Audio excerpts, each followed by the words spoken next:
ఆంధ్రప్రదేశ్లో కరెంటు బిల్లులు గూబ గుయ్యమనేలా ఉన్నాయన్నారు సిపిఎం రాష్ట్ర కార్యదర్శి శ్రీనివాస్. టీడీపీ ప్రభుత్వం ట్రూ-అప్ ఛార్జీలతో ప్రజల్ని ఇబ్బంది పెడుతోందన్నారు. చిన్న షాప్ ఉన్న వారికి కూడా నెలకు 1100 బిల్లు వస్తోందన్నారు. సిపిఎం చేసిన సర్వేలో కరెంటు బిల్లుల భారం బయటపడిందన్నారు సిపిఎం రాష్ట్ర కార్యదర్శి శ్రీనివాస్. 386 రూపాయలు వచ్చినటువంటి వాళ్ళకి అంతకన్నా 10 యూనిట్లు తగ్గిన కరెంటు కాల్చడం 503 రూపాయలు వచ్చింది. ఈ బిల్లుల్లో దాదాపు 40% వచ్చినటువంటి బిల్లులో 503లో 40% ట్రూ-అప్ ఛార్జీ, పిఎల్ అడ్జస్ట్మెంట్ ఛార్జీ, సర్ఛార్జీ, ఎలక్ట్రిసిటీ డ్యూటీ, 4 రకాలైన అసలు పోయి ఏదంటారు కొసరు ఎక్కువైంది. ఇప్పుడు అసలు బిల్లు కన్నా కొసరు బిల్లు ఎక్కువ అవుతుంది.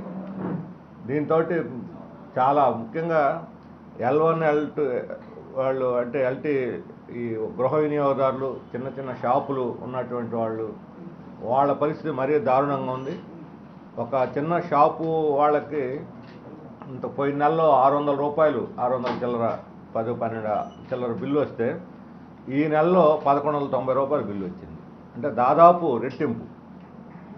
అంటే 30% నుంచి 80% దాకా ఈ పెరుగుదల ఉన్నది.